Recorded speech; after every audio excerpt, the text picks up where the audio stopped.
Welcome back to Daybreak. It is now 6:20. I can adjust my height here. I can do that. You can adjust your smile? I can. My height. You can adjust your height? That's great. Actually, I was cutting off my hair. What was that all about? Hey, whoa, not that. Mike Davidson, the auto guy, is here. Hey, thanks for coming on the show. And I guess it is a little bit of a holiday. You guys are closed today, though. But you'll at Parkway, we sure are. We're giving reopen Monday. 3-day weekend. Yeah, that's right. Yeah, but I've been gone for a couple of weeks, so on vacation, having a great time away from stuff. I really have. It's been good. It's been good. Welcome back. We're glad to have you here, and you brought a cool tool. And oh yeah, every now and then I want to just try to bring something that I think that our viewers would enjoy. And besides the truck up front. Besides the truck up front, yeah, that's right. This is a tool you could light up an area. You could obviously hang it under the hood of a car if you just kind of pull it. Depending on the size of your hood. Yeah, it's kind of spring loaded to go out pretty far. Yeah, it is. If there's a particular area that you want lit up, then that will surely do it. Kind of like pretty big lightsaber from Star Wars. Yeah, I could see your child taking that off, and then yeah, and then you can plug it into the charger in an outlet, or you can plug it into the charger in the car. So if you're working on your car in your garage, you can just plug it into an electrical outlet, or if you're stuck somewhere on the road, that comes in handy, the adapter. Yeah, and LED is the way lights are going, so it's really energy efficient and also really bright. That is cool, because if it's 10 o'clock at night, you need to see what's going on under the hood. You need something like this. That's right, you do. All right, that's a cool tool. Let's take a look at, or go to some calls right now. This is John, who's calling in from Stuttgart. Good morning, John. How are you doing? Good morning. How are y'all doing this morning? Very good. Doing good. Well, you got a question? Yes.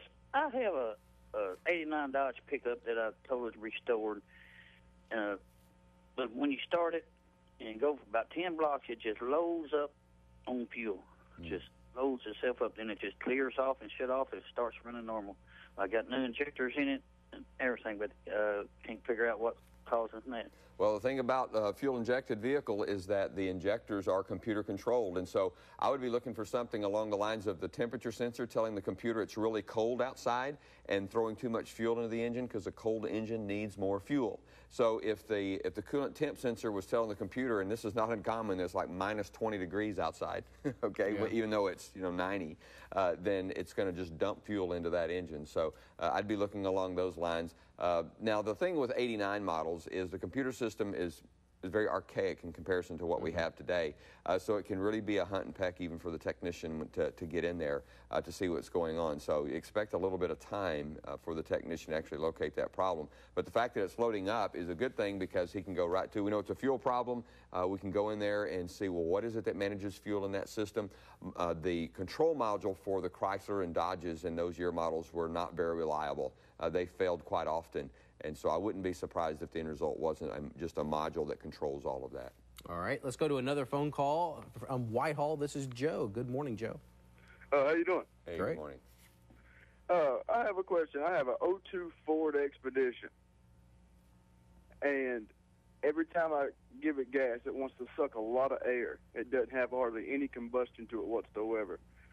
Spark plugs are fairly new to it. I've got a new head gasket put on there and a new ignition coil put on. And it still wants to suck air and not really have that horsepower it needs to go.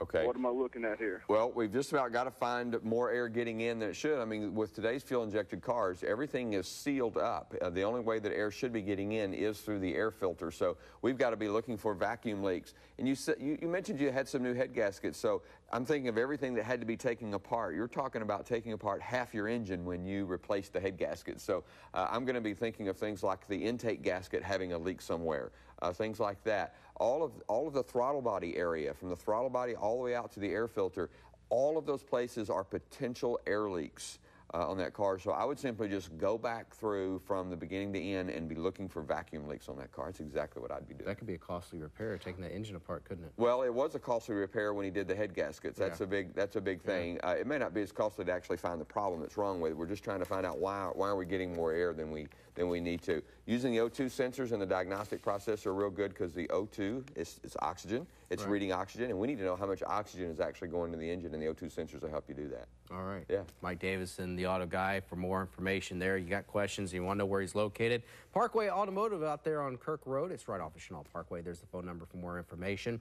And one of these days, the road's going to be fixed out there. Hey, yeah, we'll be doing all kinds of things with that. We're going to have a grand reopening when that thing opens up. We're going to have a contest as to when the road will be done. We're just going to have some fun with it. We might as well. We can't seem to get it done any other way.